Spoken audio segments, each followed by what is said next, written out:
Bismillahirrahmanirrahim. Assalamualaikum warahmatullahi wabarakatuh. Baiklah, saya Muhammad Adnan Maulana, nomor induk mahasiswa 2011-010035 akan menjelaskan tentang apa itu dasar-dasar sintaksis. Saya membuat tugas ini untuk memenuhi tugas ujian tengah semester saya.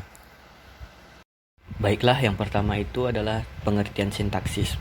Kata sintaksis ini berasal dari bahasa Yunani, yaitu sun yang berarti dengan, dan kata tatein yang berarti menempatkan.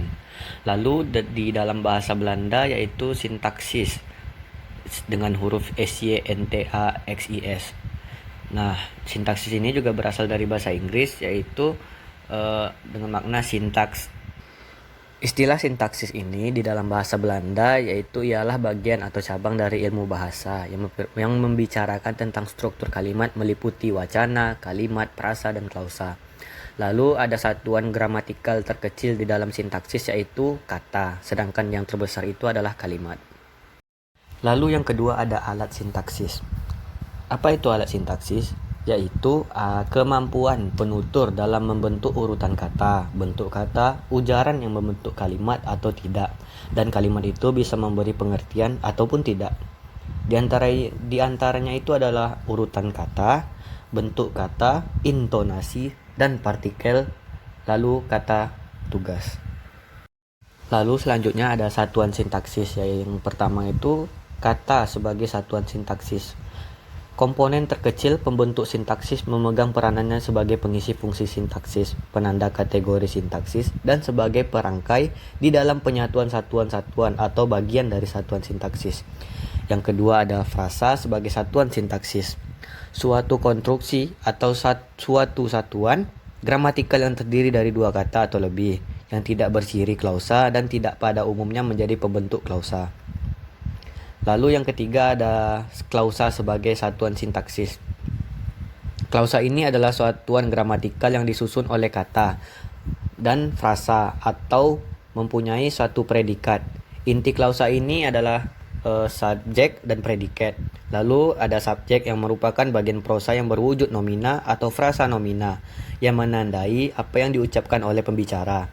Lalu yang keempat ada predikat.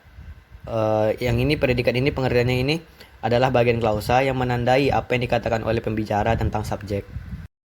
Lalu yang keempat ada kalimat sebagai satuan sintaksis. Kalimat adalah satuan bahasa yang secara relatif dapat berdiri sendiri, mempunyai pola intonasi final, dan secara aktual maupun potensial terdiri dari klausa. Intonasi ini adalah final di dalam kalimat yang menunjukkan ciri apakah termasuk kalimat deklaratif atau interrogatif. Lalu kita memasuki kepada fungsi sintaksis.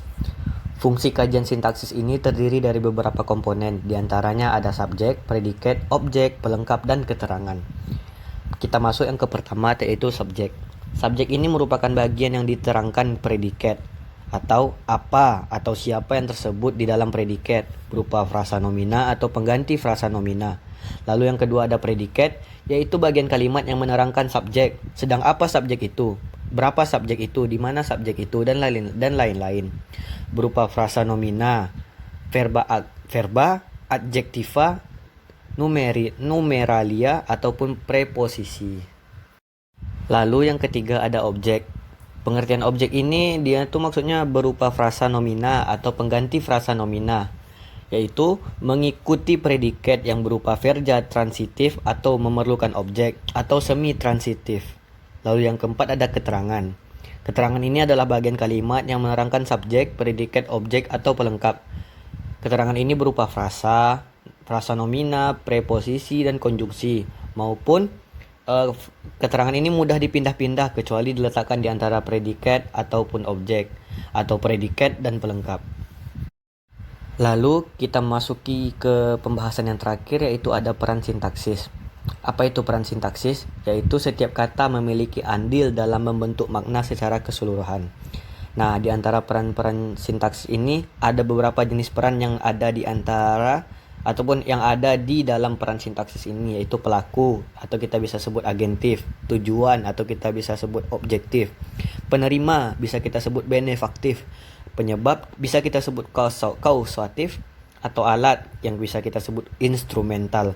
Ada waktu yang kita bisa sebut temporal, tempat lokatif, sandangan atau pasif, tindakan atau aktif, dan kepemilikan ataupun posesif.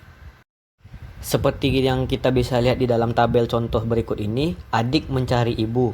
Adik ini dijatuhi sebagai pelaku. Mencari itu kita bisa sebut tindakan, lalu kita sebut ibu itu sebagai tujuan. Karena ibu itu merupakan objeknya. Lalu contoh kedua, ibu dicari adik. Ibu ini kita jatuhi tujuan karena dia itu jatuh kepada objek. Dicari itu dia pasif. Lalu ada adik yang kita jatuhi sebagai pelaku ataupun subjek. Lalu contoh yang ketiga, adik membelikan ibu jarum. Adik kita jatuhi sebagai pelaku, membelikan sebagai tindakan, ibu kita sebut penerima. Lalu ada jarum yang kita bisa sebut tujuan.